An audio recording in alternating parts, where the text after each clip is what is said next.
I have two questions, and I'll make both of them very quick. Everybody read in the paper the last 3 days about the red heifer, and that's great. That's something that's been ongoing for a long time. It's a fascinating business. Let me very quickly outline what the deal is. In the book of Numbers, there's a chapter 16 in which God lays out a ceremony by which a red heifer was to be sacrificed. It had to be a perfect red heifer. The ashes of that sacrifice were collected. They were mixed with maim chaim, living water, and they were used for the cleansing of the high priest in order to be clean enough to go into the very presence of God, particularly on Yom Kippur. It's estimated that they sacrificed 6 or 7 such red heifers from the time of Solomon until the time of Jesus. So it wasn't like they did it every week. It was once every 100 years, and those ashes were sufficient for a long period of time. Now, when the temple was destroyed by the Romans and defiled totally, and all Jewish people are now unclean in some way, ceremonially unclean. There is no such thing as a clean Jewish priest, Kohanim.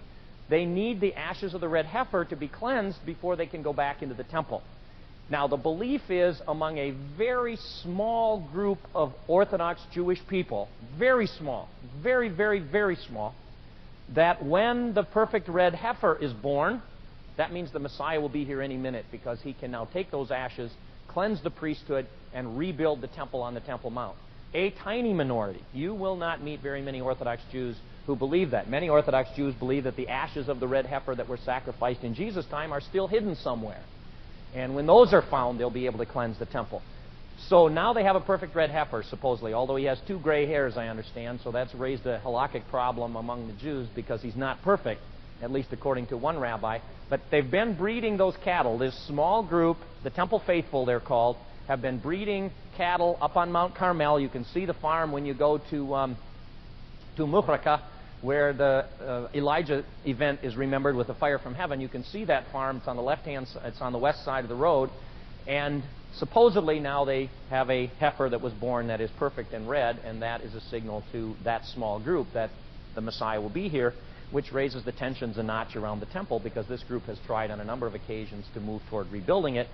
That's what that was about in the paper, and somehow the wire services picked it up, and it's been talked about already for months in Israel, but it was just picked up around here recently that I saw. So anyway, that's the history behind that story.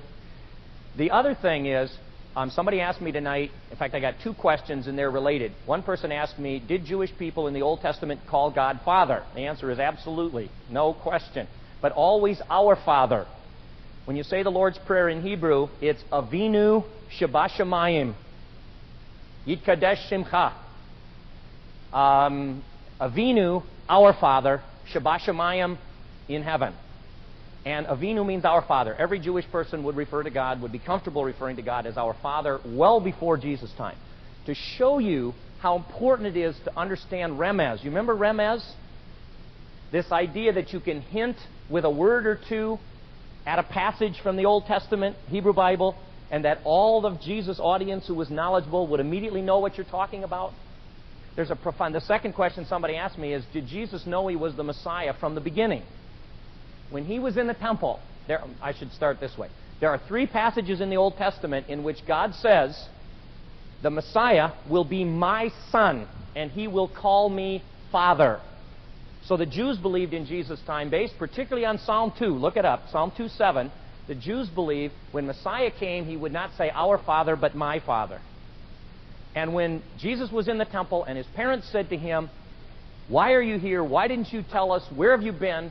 He said, don't you know I must be in my Father's house? And every Jew in the audience who heard that, including his parents, I'm sure, instantly thought, Psalm 2:7, he's claiming to be the Messiah. And you need to do that. If you're going to be a Bible student of Jesus' teaching, when he uses the words, my Father, you need to be so good in the Old Testament that immediately you say, well, that's in Psalm 2. And I'm not kidding. If you can't do that, you would not have been a very good student of Jesus. Because Jesus assumes that all of us can do that. And I'll be honest, we Christians are not real good at that. Are we?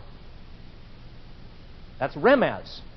In fact, I'll stick my head into the block here. I maintain that when there are long portions of the Old Testament quoted in the New Testament, they were not originally quoted at that length by Jesus or Peter or whoever was speaking it. I think the writer put that in there for the audience to whom they were writing who didn't know all of that background. Because in the Jewish tradition, if you said 3 words that came from a passage, 90% of your audience or more instantly knew which passage you were drawing on and what it said. That's all you had to say. That's how good they were. And you say, you mean average people? Average people knew large sections of the Old Testament the way you know the Lord's Prayer. And if I said to you, your will be done, you'd immediately say, Lord's Prayer. If you say, my Father's house, they immediately say, Psalm 2. And I'm not exaggerating. And that's why one of the best exercises you could ever do, and that's one of the things I'm working toward next year's teaching sessions, is to work on the background to Jesus' ministry so that when we read Jesus' teaching, every time he uses a phrase that brings to mind an Old Testament concept, a Hebrew Bible concept, we would become comfortable saying, I know what he's drawing on there. And I know what he's basing his argument on. Anyway, think about that. And I find that remarkable. I think Jesus, honestly, as a human now, not even as the Son of God, I think Jesus is the greatest teacher who ever lived. And most Jews will say the same thing. The guy was absolutely brilliant. He was a genius at being able to pull together passages and to hint at things that made his teaching lesson unassailable and provocative and powerful. But you've got to know the text. Anybody here who's got just a New Testament, would you please stand up and apologize? Seriously, it bothers me no end that we publish New Testaments. You can't understand it, not just because it's the fulfillment, but because every speaker in it assumes you know what comes before. Okay, let's move on to tonight's lesson, if we could, please. And again, we have so much that we could cover, and we'll do as much as we can. I've entitled tonight's lesson, The Other Side. And that's in reference to the fact that the Decapolis on the east side of the Sea of Galilee was called on occasion by the rabbis, by the sages, the other side, or a far country. I personally believe when Jesus told the parable of the prodigal son, he said a certain young man asked for the inheritance and went to a far country. I think given the context, it's likely, underline likely, that that's what Jesus had in mind, and his audience would have turned and looked across the Sea of Galilee to the far country about 7 miles away. But it was a far country not because of its geographical distance, it's a far country because of its theological or philosophical difference from where Jesus lived. As far as that was concerned, it was like across the world. So, let's review. If I were to say to you Gamla, you would respond by saying Zealots. The Zealots lived at Gamla. If I said the triangle, you would say religious Jews. Very good. The religious Jews lived on this corner of the sea. We called it the triangle based on Chorazin, Capernaum, and Bethsaida, which we looked at last time. If I said Tiberias, you would say Herodians. Okay? That's where the pro-Herod secular Jewish people lived. We'll not have time in this series of sessions to deal with those folks. It's unfortunate, but 29 weeks just isn't long enough to cover it all. If I say Decapolis, you say pagans. And that's to be the focus of our material tonight, the land of the pagans. And I've entitled, or I should say, I've subtitled our lesson, Decapolis, the land of the Goyim, which is the Hebrew word for the Gentiles. So let's do a little bit of background. First of all, you don't have a map exactly like this, but I just want you to see it. I'm not so worried that you pick up all the detail. On this map, you notice, what color is it? Decapolis. I don't see color there. Green. The green part where it says Decapolis, that's the Decapolis. Okay? Very bright people that work in geography. That's the Decapolis area. In Jesus' day, it was an independent collection of city-states. At his time, it was actually a collection of 18 city-states, which sounds odd because the name in Greek means Decapolis, 10 cities. Originally, it was apparently 10. It got its name 10 cities, and even though it grew to be 18 cities, it was still referred to as the 10 cities. But you can see it. Most of it is east of the Rift Valley, east of the Jordan River, Sea of Galilee. In fact, of the 18 cities in the Decapolis, only one, Bet-Shan, is right here. Only one is east of the Jordan River, which runs right here. And I want to visit Bet Shan tonight because that's the only one that's been excavated to any extent. There was only one on the shore of the Sea of Galilee, and that's the city of Susita. There are two others which might be worth your noting. There's one called Gadara. We call it the land of the Gadarenes, which is over here. It's about 14 miles off of the Sea of Galilee, actually not as the crow flies, but as you drive up this river canyon right here.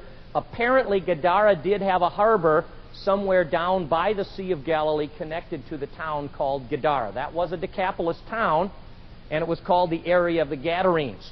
Then there's Jerash, or Gerasa, which is over in Jordan a ways. You've probably heard of Jerash. Maybe some of you have even visited it. That too was a Decapolis city. Some people think that is related to the event that we'll study tonight in the life of Jesus. That's more over this way, this far away. It apparently did not have a harbor. There is some problem in the text with the translation of where did Jesus go when he sailed to the Decapolis. And I'd like to go over that tonight when we get there. He was in the area of Capernaum, and it's one of two times that he sailed across the sea. Traditionally, people put him down here. I'm going to suggest that's unlikely.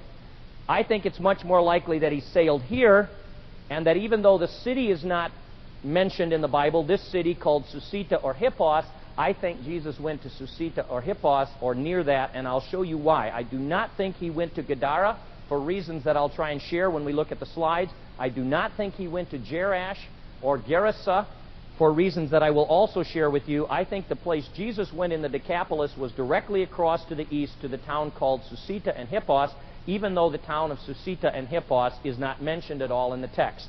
But I'll try and cover that when we get to it if I can get through this other material. Let me tell you the history of the Decapolis very quickly. The year is 340 BC. The Jewish people came back from their captivity in Babylon around 500, or a little bit before that. They rebuilt their temple in minor form compared to what it had been originally, and they reestablished the province called Judea, in English called Judea. When they did that, they remained, however, a province of the Persian Empire. They were not free. They did not have their own country. They needed the permission of the rulers of Persia. We call it Iran, Iraq today, whatever Iran. And they needed the permission of those rulers to do anything. They were under the dominion of the Persians. Then, in 340, a little bit after, Alexander the Great arrives on the scene, the great Greek general. And Alexander the Great came on a campaign across to the Eastern world and conquered the entire East, including the Persian Empire. He arrived in the land of Israel around 334 or 333. When he got there, he liberated, if you will, the people from their Persian overlords because the Persian Empire had fallen, and he reconstituted the land of Israel under the dominion, umbrella, if you will, of the Greek Empire. So now the Jews simply changed one master for another, although the Greek masters were probably a whole lot more tolerant initially. When he did that, he had a plan in mind, and I have tremendous respect for Alexander the Great. Not because I know anything about military. People say he's one of the greatest military men who ever lived, and he conquered so much by the time he was 33 or 30 years old, whatever it was. It's unbelievable. That's fantastic. I have tremendous respect for Alexander the Great because he's the greatest missionary I think that part of the world ever saw until the Apostle Paul, and you might even suggest that in some ways his impact on that part of the world was equal to that of Apostle Paul, at least if you talk in terms of his influence on numbers of people. Alexander wanted people to be persuaded that the worldview called Hellenism was a superior worldview to the primitive worldviews, so he thought, of the peoples whom he conquered. Now, Hellenism, I wish we had time. It's really a sin to try to define Hellenism in 3 minutes, but let's at least establish it this way. Hellenism is a point of view that says the human being is the ultimate in the universe. The human mind is the ultimate source of truth. The human body and the human creative ability is the ultimate source of beauty. Human decision is the ultimate source of what's right and wrong. And so the human being in Hellenism is ultimately God, although it may not have been called that in that way. The idea was, if a human mind can't understand it or can't prove it, it must not be true. If a human being can appreciate it and enjoy it, it must be beautiful and good. That's oversimplified, but close. Now, compare that with that very conservative Jewish theology which said God is the ultimate. And it doesn't matter what I think or what I feel, it's what God says and what God wants that counts. What's beautiful is what He says is beautiful. And I need to learn to appreciate beauty as He says it. What's true and right is what He says is true and right. I need to try and understand it. The ultimate in right and wrong is not what I want right and wrong to be, it's what He says right and wrong is. Now, into that world came Hellenism, and Alexander said, give me a chance and I'll change the whole world. Now, we covered that a little bit the other night, several weeks ago, but let's go through that. I just went over the worldview. Alexander said, I will change the world. I don't know if he literally said this, but this is what he did. I will change the world if you'll give me 4 arenas. If you'll allow me to establish in these countries where I capture, if you'll allow me to take control of the arts, of education, sports, and to establish religion, I'll change the whole world. Art, sports, religion, and education. If you let me have those, said Alexander, I will win the world for Hellenism. So wherever he went, he and his Greek people introduced 4 things. For the arts, they introduced the theater. Now, it may not have started right away in 330, but not too long afterwards, theaters appear in the Middle East.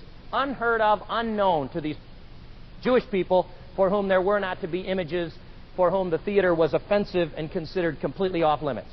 Second, he said, give me the arena.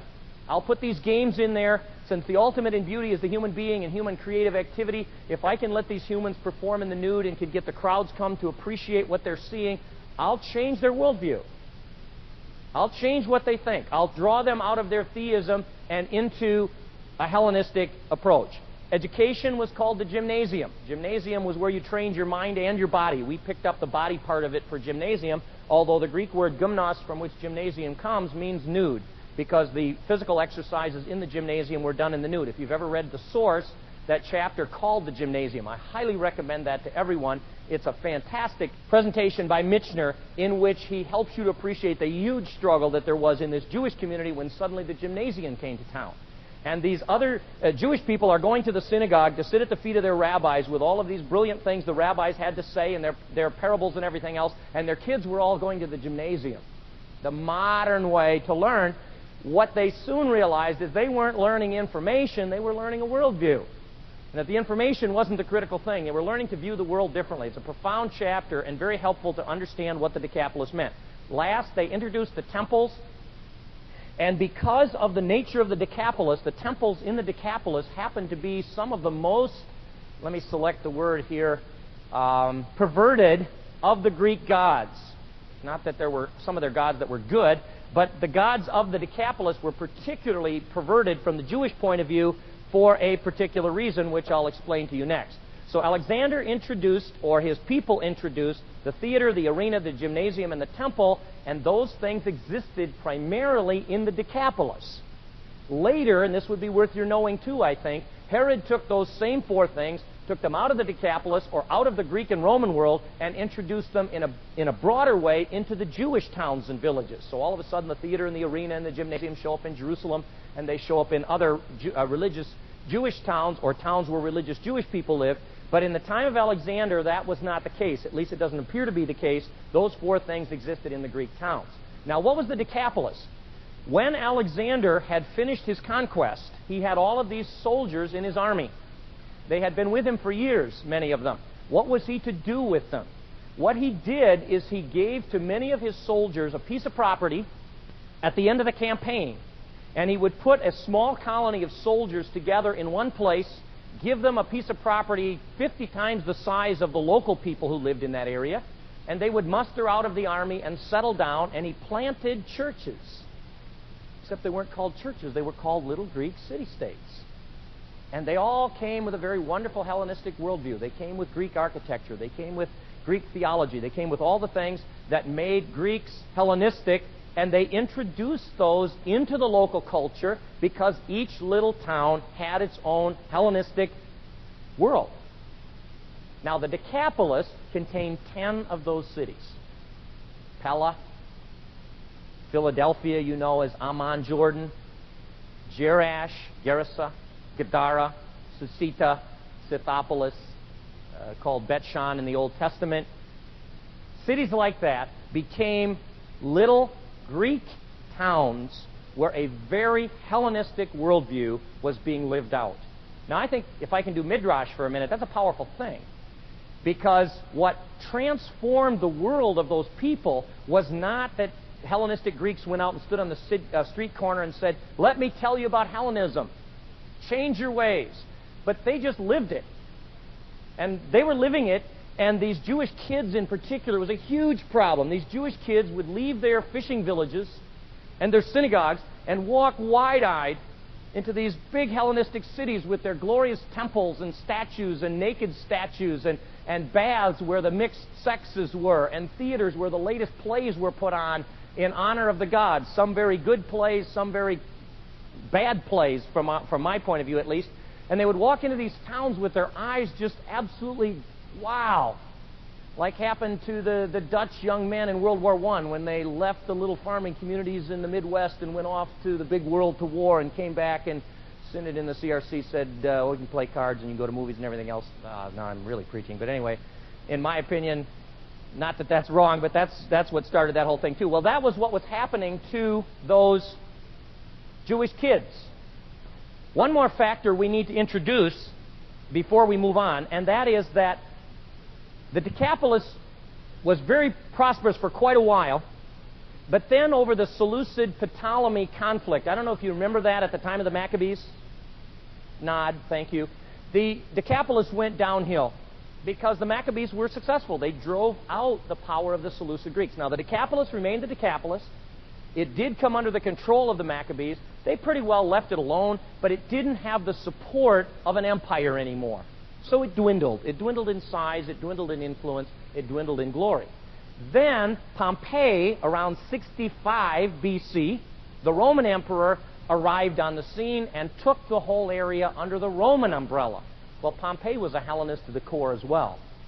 And so Pompey reinvigorated the Decapolis, and beginning around 60 BC, the Decapolis again took off and became a vibrant, alive, progressive set of communities, soon more than 10, in the area to the east of the Sea of Galilee that I showed you on the map before, about 7 miles away from Capernaum, Chorazin, Bethsaida, and all the little towns where these Pharisee, religious, Orthodox Jewish people like Jesus lived. And there they all sat looking across the Sea of Galilee at those magnificent white marble buildings on the hill while they were in their small towns trying to remain faithful to the covenant with the God of Israel.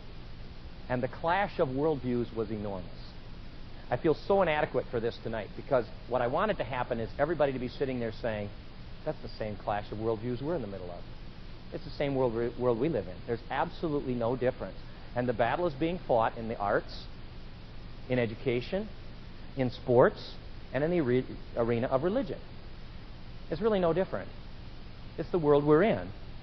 And we're trying to live out our lives, at least I'm assuming that many of you are committed to Yeshua, our Jewish Messiah, to say, not that we're against being modern, and we want the latest that you've allowed human wisdom to discover, but we're committed to Yeshua as our way of truth. How can we live in the Decapolis and be committed to Yeshua?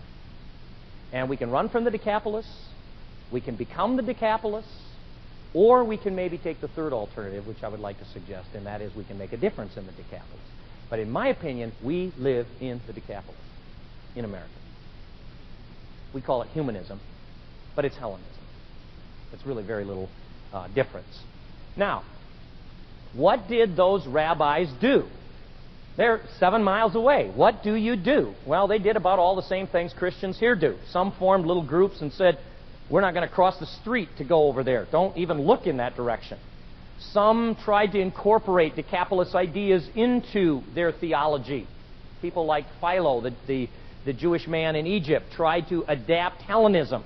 Early church did much of the same thing. But imagine that Hellenism is right across the lake, just right over there from the religious Jews where Jesus lived.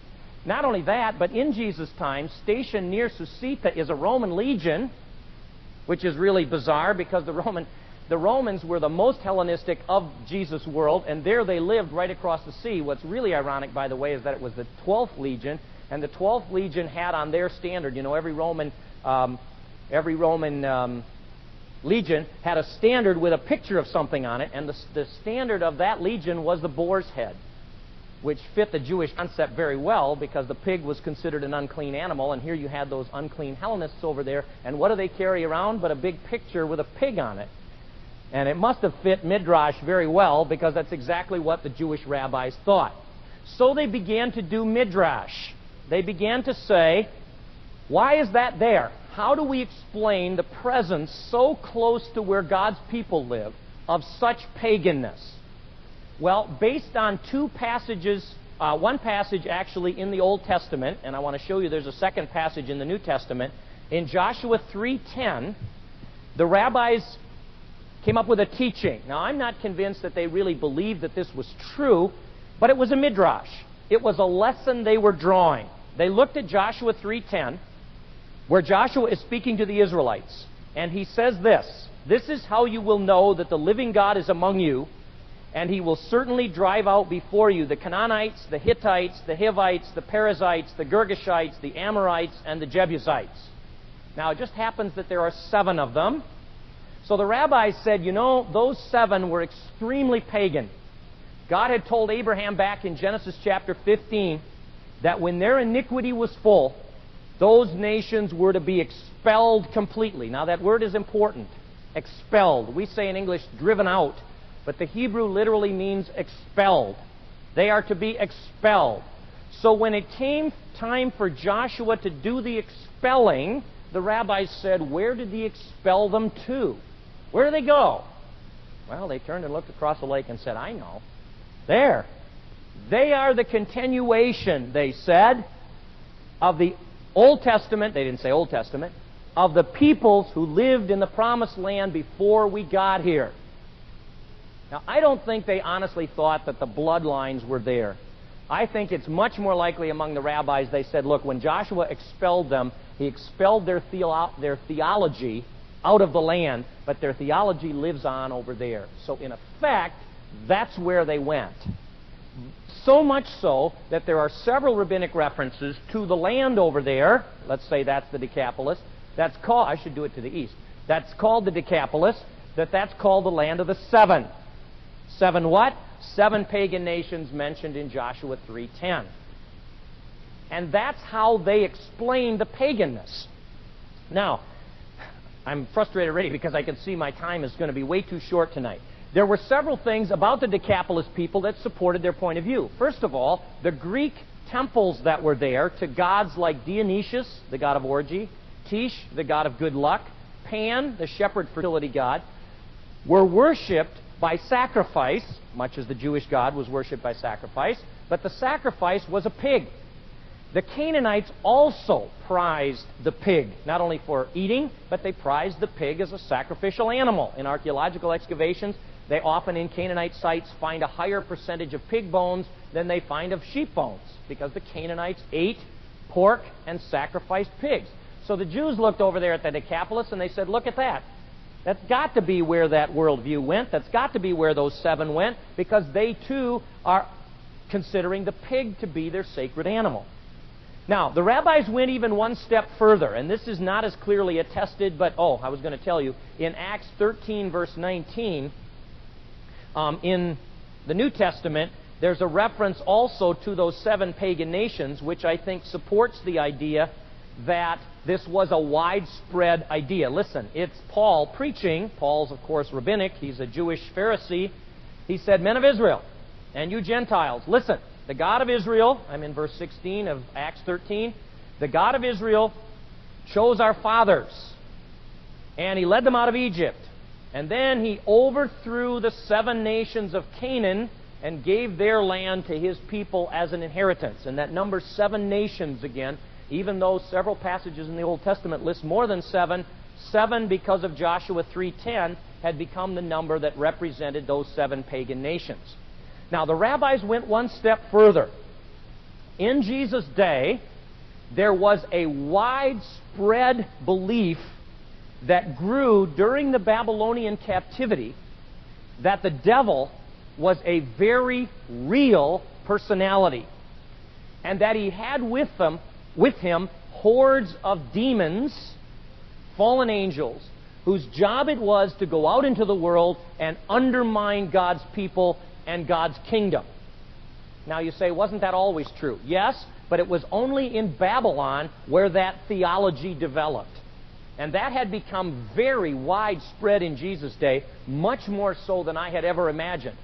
Several famous rabbis in ancient times, besides Jesus, apparently had, or claimed to have, or people believed they had, the power to cast out demons. Casting out demons was a very common activity in Jesus' day, not only by Jesus, but by other rabbis as well. And for some reason, maybe because the west side of the sea was considered where the faithful people of God lived, they believed somehow that the eastern side of the sea was the land of the demon, the land of the devil, the land of the demonic. Part of that link came because one of the gods of the Old Testament Canaanites, those 7 pagan nations, was the god Baal. And one of the Baal gods, actually of the Philistines, was Baal-Zebul, which the Jewish rabbis did a little midrash with, changed just one little hook on a letter, and changed Baal-Zebul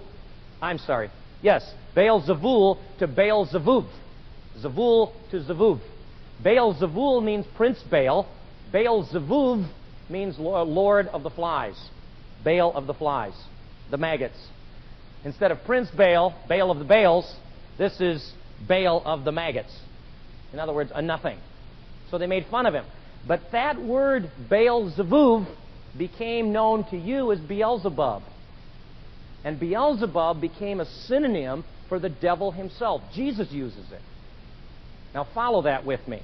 What I'm saying is, since they'd already decided that somehow that paganism over there was related to the ancient Canaanites, at least in theology, if not in real people, the fact that the Canaanites worshipped Baal-Zebul, and they thought of Baal-Zebul as the Old Testament form of the devil himself, synonymous with the devil, that would appear to them to be the land of Beelzebub. Baal-Zebul. Does that make sense to you? And so it was a fairly widespread idea that if God's people live on the western side of the Sea of Galilee, the pagan, devil-honoring, maybe I'm saying that too strongly, lived on the east side. And people, that was considered off limits to the average people. God-fearing people didn't go there.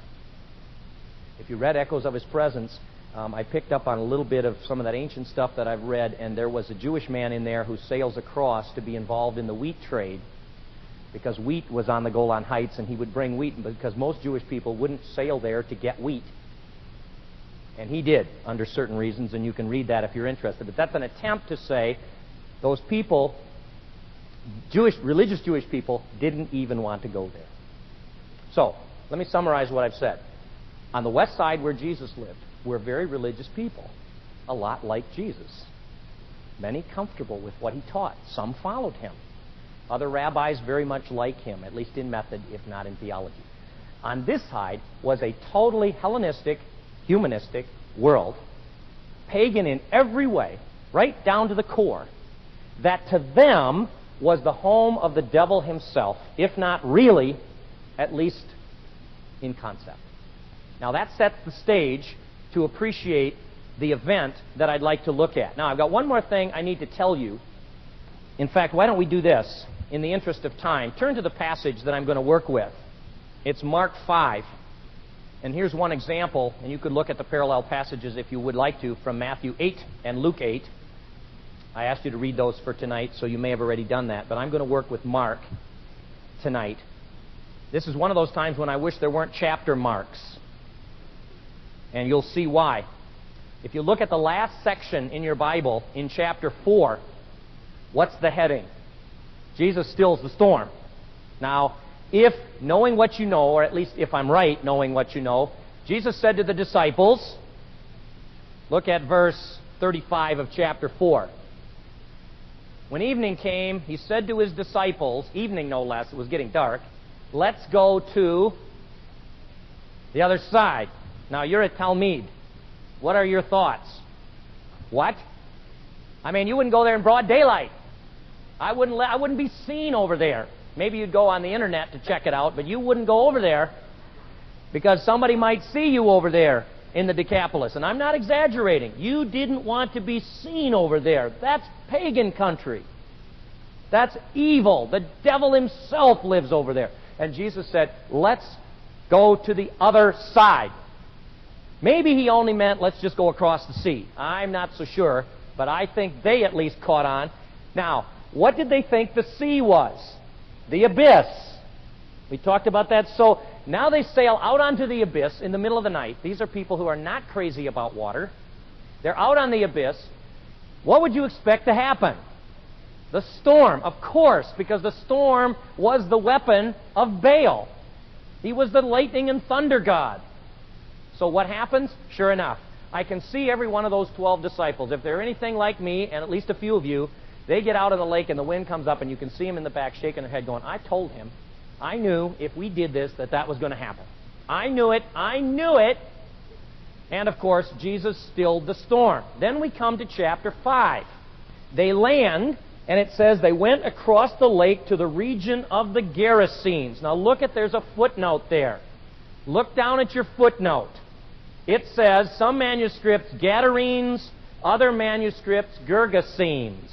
I don't care which Bible version you have or which one you pick up, translators cannot agree, texts do not agree, which one is right. Is it the Gadarenes? Is it the Gerasenes? Is it the Gergesenes? Which we really don't even know for sure. I'm going to suggest to you, and maybe you think this is very pompous of me, but I'm borrowing somebody else's idea, that it's neither of the three. I think your text, honestly, is mistranslated at this point. Let me show you why. I believe that the rabbinic tradition was that the people who lived over there were the ones who had been what? From the land of Israel. Expelled. The Hebrew word for expelled is gerus. G-E-R-U-S. How do you make something... A person who's expelled is gerus. If somebody's expelled from school, it's gerus. Actually, it's the word in Hebrew for divorce. If somebody's divorced, a divorced person is gerus. They've been expelled from a marriage relationship. How do you make a Hebrew word, masculine word, plural? Goy is one Gentile. Goy-im, two Gentiles. Gerus, one expelled person. Gerus, Gerusim, more than one. I think what this text said, and Jewish scholars are very, very comfortable, I don't know that they all agree, but at least general agreement, that this did not say Jesus went to the land of the Gerasenes. Jesus went to the land of the Gerusim. Jesus went to the land of the expelled ones, the driven out ones. Now, that's my opinion.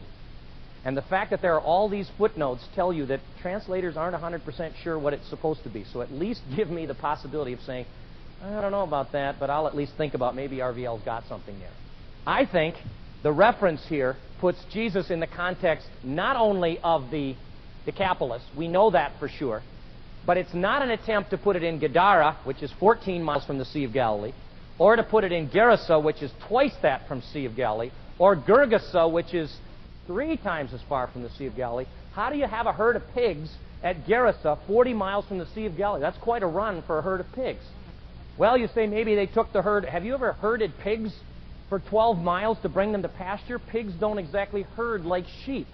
It doesn't seem very likely to scholars that there's a herd of pigs from Gadara, 15 miles from Gadara, on the Sea of Galilee. At least open your mind to the possibility. It won't change the story in the text, but I think it adds some punch to it. What I would like to do, from the Capernaum area, that's what the Decapolis looked like. It was much higher, 1,500 feet above the Sea of Galilee, but it looked something like this. Now, there was only one Decapolis city that was right on the shore of the Sea of Galilee, and that city was located on the top of this hill right here. And that city was called Susita, or Hippos. Now, I'm not going to tell you Jesus went to Susita or Hippos, but that is the only Decapolis town near the Sea of Galilee. And in the story, it talks about the man who had the demons, that he went from where he was healed and went back to his town I think the likelihood is that he went back to this particular town. Now you say, what difference does it make? It doesn't make any difference at all in the story, but I think it's much more logical, and I prefer to try and let the logic of the situation say where it was, rather than somehow if there's a discrepancy in the name. But it's the story that's most important. Now this is Susita from the east, looking toward the Sea of Galilee. Sea of Galilee's on this side. There's the hill where Susita is built. I want to show you that it was built on a hill, not to defend from below, but it was built on a hill because it's actually fairly close to the level of the Decapolis itself. The Decapolis is here. Here's where Susita was, right at the edge, and Tiberias, where the Herodians lived, over on this side, and the triangle over on that corner over there. Here it's closer again. Tiberias, where the Herodians lived. Susita, which was a town probably of around 5,000, up on the top of this hill. Here you see Tiberias. The Herodians, of course, were secular, so they didn't worry so much about the pagans there. Let me go back just one here. Right below Susita, the land is very flat. So people have asked, well, where did the pigs go in the water if it was near Susita? There was an article in the Christian Reformed Banner this week. I disagree a little bit with the interpretation of that. But it's absolutely right. There's about a half a mile of flat land near Susita to the sea. There is one place some distance away where there is a bank that goes down to the sea, and that's right in this area right here. Today the Israelis have cut a road along the front of there. If the pigs were on this particular hill, they would have come very close to the sea at the bottom of the hill, and then there would have been a short distance, a couple of hundred yards, and then there is again a bank into the sea. It's not 100 feet high, but it is 20 and 30 feet high in some places, and I think that's the most logical place for that particular event. I'm taking this picture from the hill right by Susita, so you can get an idea of where that was. Oops. That's a different place. Here again is Susita. I think the pigs were in this area right here, and I'm not trying to give you square inch. That doesn't matter to me. But I think the land of the Gerasim, this was the closest city, and therefore would be logical to where Jesus was. Now, this is an artist's rendering of what Susita looked like at that time. And I hope you remember a little bit of what we looked at Capernaum last week, and you noticed how primitive and small it was. Susita was very large. Some believe it must have had an arena as well. It did have a gymnasium, apparently, right here, and it did have a Roman theater right here. I've walked around there. It's hard to even tell exactly where it is, but the person who surveyed it, it's only been slightly excavated, believed that the theater was located right here, which is ironic because it looks right down on the land of the 12, right down on the triangle where Jesus and his disciples lived. Very modern city with a main street, colonnades on both sides. It had a forum. It had all the things you would expect to find in a very Hellenistic city. Very different from the religious Jewish cities where Jesus and the disciples came from. When you get there, you begin to see a few remains. Not too much has been excavated. You can see a little bit of it. Part where the street still is, and that strikes immediately anybody that's done archaeological, walked around archaeological sites, because when you go to Chorazin, when you go to Capernaum, when you go to Gennesaret, when you go to Magdala and Bethsaida, you never find streets like this, even right in town, and you get to a Hellenistic city and everything is modern and beautiful, because that's what Hellenism brought to that part of the world. Unfortunately, with it came its worldview. We're going to skip over these. Don't ask me what they are. I forgot anyway. It had a huge water system. Again, marble in the forum. You can see it's been reused, but you see all the little marble squares. Opus sectila, it's called, where they were glued down or cemented down. Rows of columns. This one is very interesting to me because originally it was part of the street. There was a row of columns on this side of the street and a row of columns on this side of the street. Later on, those columns and the street itself were incorporated into a Christian church. One of the earliest Christian churches you can visit in that part of the world is located right here at Susita.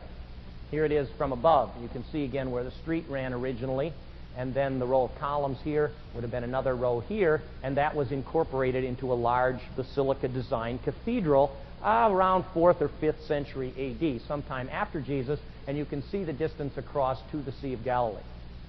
I hope that I've got enough time because I would like to look at this story with you, because I think it's a profound story when you put it into that geographical context. So if you'd have your Bible, I'd like to just work through the passage with you and see what we can fill in and what we can learn about Jesus' ministry that would help us. Now, they just stilled the storm. I said to you last week, Jesus did many miracles. He raised the dead, lepers, blind, lame, dumb, all kinds of miracles like that. Never once when he's doing such a miracle, does anyone say, wow, this must be the Son of God? The one time it happens is when he stilled the storm. And from a Jewish point of view, the reason it happens then is because the storm is the power of the devil. And only God has the power to confront and destroy and defeat the power of the devil. And so it was very logical for them to think if Jesus can defeat the storm, it's not Jesus' power over nature. Many Old Testament folks did things over nature. Moses divided the Red Sea, Joshua the Jordan River, etc., etc. Powerful miracles, God did great things, but it was through human instruments. What seems to have triggered this is the Son of God is the idea that Jesus had direct power over the devil himself. And the disciples said, surely this must be Ben-El, God's Son, the Son of God. They land in the area of the Gerasenes. In my opinion, as I'll try and show you as we go through this passage, those who had been expelled. In other words, the pagans. Now, what do you think the disciples felt as the boat scraped up on the sand on the shore? We're going to walk back. Promise you that. I don't care how far it is. I'd rather walk. Now, let's go on. When Jesus got out of the boat, a man, Matthew says 2 men, Mark apparently is referring to just one of the 2, a man with an evil spirit came out of the tombs to meet him. Now, there are places right along the Sea of Galilee in the cliffs where there are ancient tombs. I can't show you the exact one, but there are tombs there. This man lived in the tombs, and no one could bind him anymore. You might underline that anymore. They'd been trying, not even with a chain. One of the other Gospels, I forget whether it's Matthew or Luke, add that he was naked besides. For he had been often chained hand and foot, but he tore the chains apart and broke the irons on his feet. No one was strong enough to subdue him. Night and day among the tombs and in the hills he would cry out and cut himself with stones. Now, I don't know how to paint that picture for you. It's very difficult for me to generate in you what that would have done to a Jewish person. I'm of the opinion, by the way, that demon possession in Jesus' time was not psychological disabilities that we today have nice names for. I think it was demon possession, which I think occurs today too, maybe in somewhat different forms. I happen to have that particular belief, and the more I've gotten into the Jewish roots, the more convinced I am than ever that the devil is very real, so are the demons, and they're very active. And demon possession, to me, is a modern thing as well as an ancient thing. But I think this is full-fledged demon possession. But that's not my point right now. My point is, this man is absolutely the most sick, disgusting picture of humanity you've ever seen. The guy is stark naked. People haven't been able to touch him. He's obviously extremely dangerous because they've tried to chain him, even to the point of binding him with heavy chains. He's probably foaming at the mouth. Everything he says, until the demons are driven out, the words in the text indicate that he says them at the top of his lungs. He screams them, so his eyes are bugging out, his hair is crazy, and he comes storming down the beach, yelling at the top of his lungs, absolutely disgusting, hardly human. I need you to feel that among a people who all their lives had believed that this is where God's faithful people live. That's where the devil lived. And here they get out of the boat, and it must have seemed like the devil himself showed up to meet him. And they had to be scared to death. You can almost see him jumping back in the boat and rolling back out to the sea. They'd rather face the storm than this guy. People, I'm inadequate. It must have absolutely terrified them out of fear and disgust to see this idiot possessed by demons. And I'd have you note something that's very profound for me. Jesus went to him. He deliberately got his Talmidim in the boat and said, let's go to the other side. I know you think that's evil. I know that their worldview is anti-God. And inside he had to be thinking, and I know that there are people over there that are absolutely possessed by the devil himself, and we'll probably meet one of them. And he said, let's go anyway. And I'd like to challenge you. I do this with students in high school too often, I think. I think they get sick of it. I think there's a real temptation in a Christian community like Holland to stay in the land of the 12. Not that everything's perfect and wonderful over here. We've got our problems, so did they. They had lepers, they had blind people, they had demon-possessed people here too. But it's much easier. People, there's a Decapolis out there that is sick and desperate for Jesus. And he needs you to go there. Now, it may be as close as the person you work with or the person across the street, and it may be a little farther than that. And I'm not under the impression that I'm going to shake up several 40-year-olds tonight who pack up what they're doing and go off and minister to people in Chicago and Los Angeles and New York.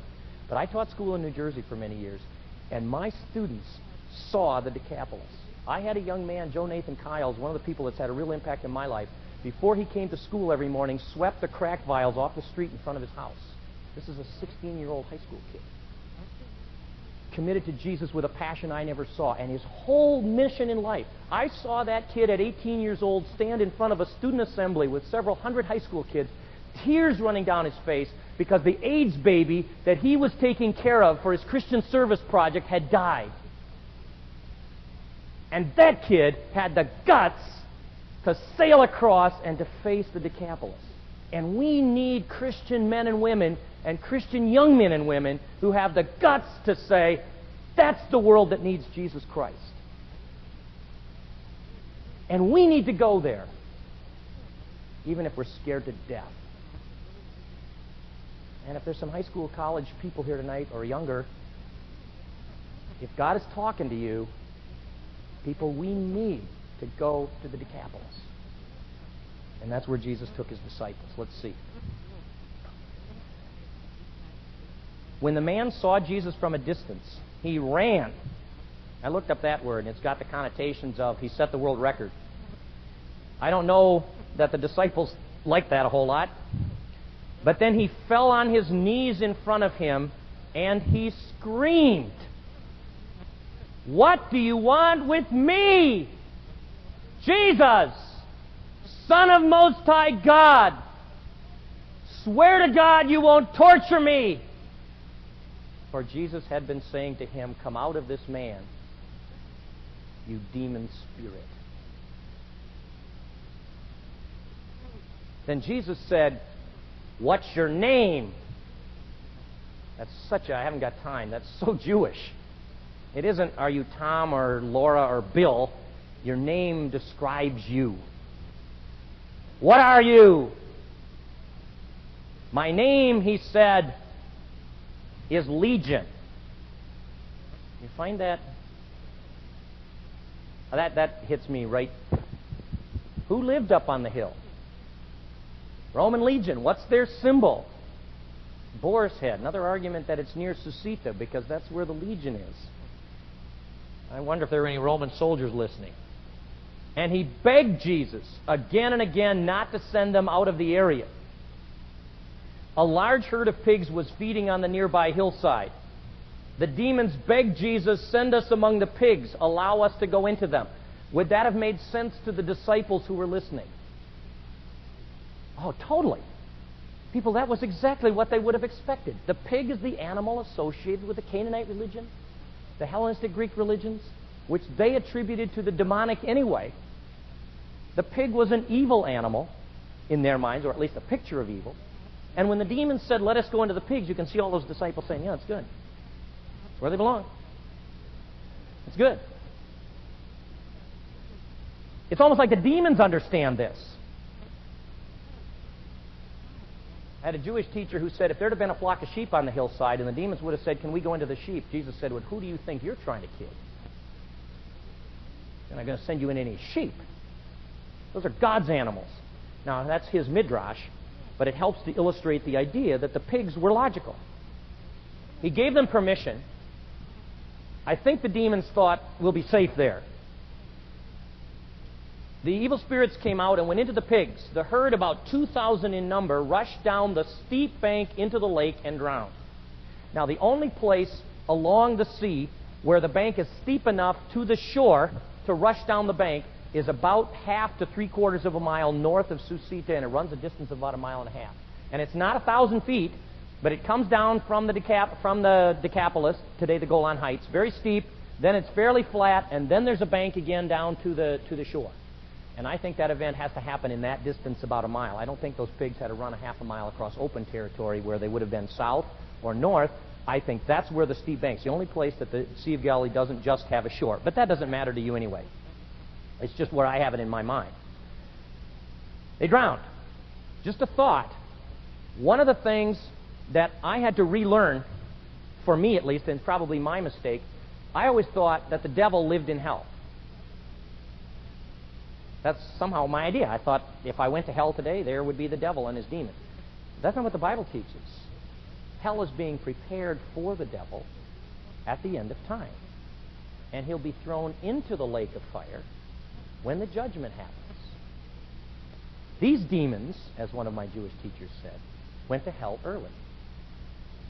In fact, Luke says, and they rushed down the steep bank into the abyss. And that's what those demons were scared of. Now, whether that's just a picture or he really sent them to hell, I want you to see what incredible power is in the finger of God, as the Jews say. Jesus' voice. Go. And they're gone and in the abyss. And as terrified as I am about the reality of demons, I'm not scared of them. Because in Jesus Christ, they're gone. We live as if sometimes the devil is the power in the world we live in. He's powerful, but he's not the power. Those tending the pigs ran off, you can imagine, and reported this in the town and countryside, and the people went out to see. When they came to Jesus, they saw the man who had been possessed by a legion of demons, listen to this, sitting there and in his right mind, and they were afraid. They told the people what had happened to the demon-possessed man and told about the pigs as well, and the people began to plead with Jesus to leave their region. Several things there, but just let me refer to one. People, will you picture this man? How can I describe him to you? Total, insane man. Filled with the devil. An awful look on his face. Horrible guttural sounds coming out of his mouth. Foam and spit. Covered with dirt and feces and everything else. His body cut and bleeding. Chain marks on his arms. Shrieking at the top of his lungs. His eyes wild and crazy. The man had been dangerous. Kids used to stand up on the hill and throw stones at him just so they could laugh when he'd scream. And in one instant, he's totally gone. And I want you to know for yourself, it doesn't matter what your past was or your present is. I don't care how demonic you've been or I've been. If you are touched by the finger of Jesus, you are brand new and clean and normal. And there's no one here that can say to God, I'm too bad to be changed. If he could change this guy, he can touch anybody.